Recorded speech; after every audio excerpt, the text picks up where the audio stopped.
Welcome back to my channel, it's Ellie.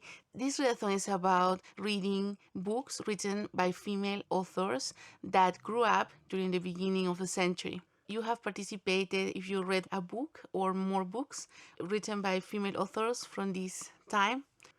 There's a wonderful list of authors that were born in the last decade of the 19th century or in the first decades of the 20th century. These are authors that grew up during this very exciting period at the turn of the century and during the Edwardian period. In the second part of this video, there's going to be a list with these authors. Some of them are very famous, some of them are not so well known, but have been republished.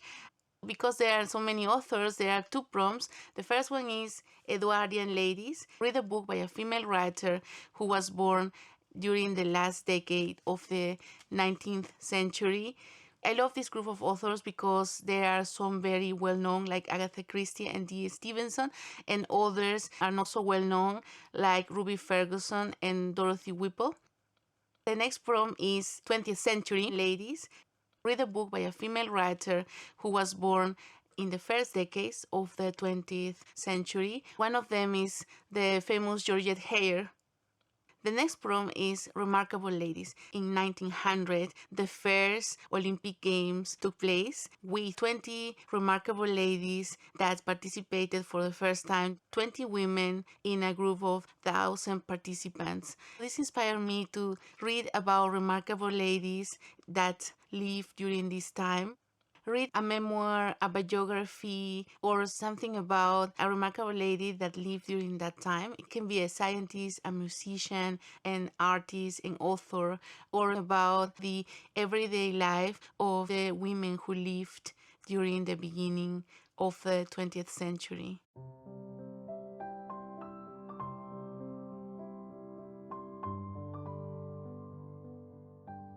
I have some recommendations. The first book is Miss Bunkle's book by D. Stevenson. With this book, I discovered D. Stevenson, and it started my love for vintage books. This is a very light-hearted and funny book, and it is about Miss Bunkle who writes a book, and when it is published, there are some problems because the neighbors are in the book, and Miss Bunkle has thought out some developments of their stories. The second book by D. Stevenson is The Four Graces.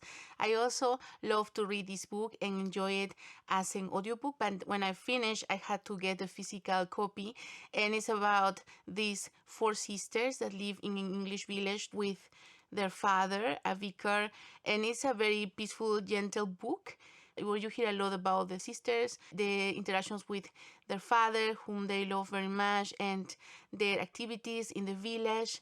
It's a very lovely book for summer.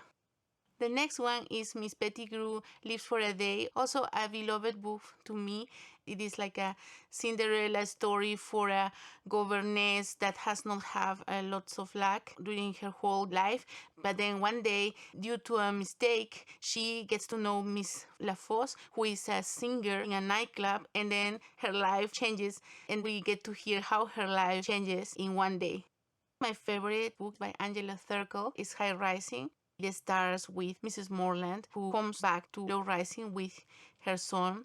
They say she is the alter ego for Angela Thirkell, who had to write to be able to pay the bills. They are very slow-paced books, relaxing and comforting.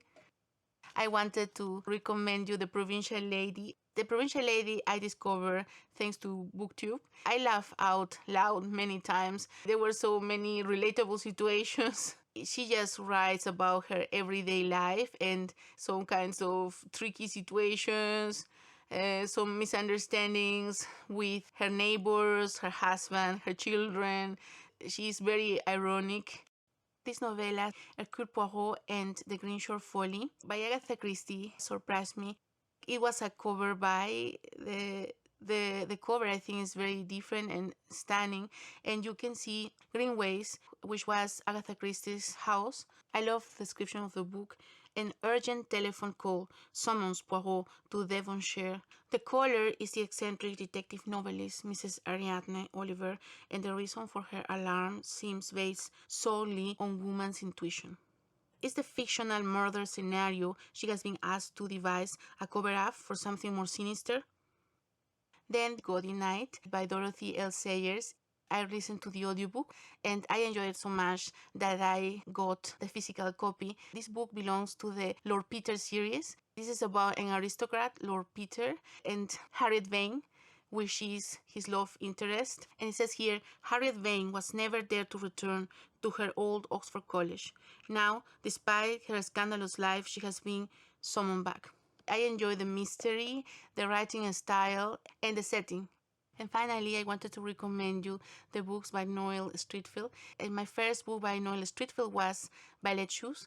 I love the story. It was very heartwarming about these three girls who are adopted by a professor, and together they live in a big house with a very kind young woman and the housekeeper, who is also very warm and very caring, and they have to endure some difficulties. This is a very slow-paced book, and what I enjoyed the most were the interactions between this lovely found family.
So I'm very excited to find new ones and to read more books by these authors.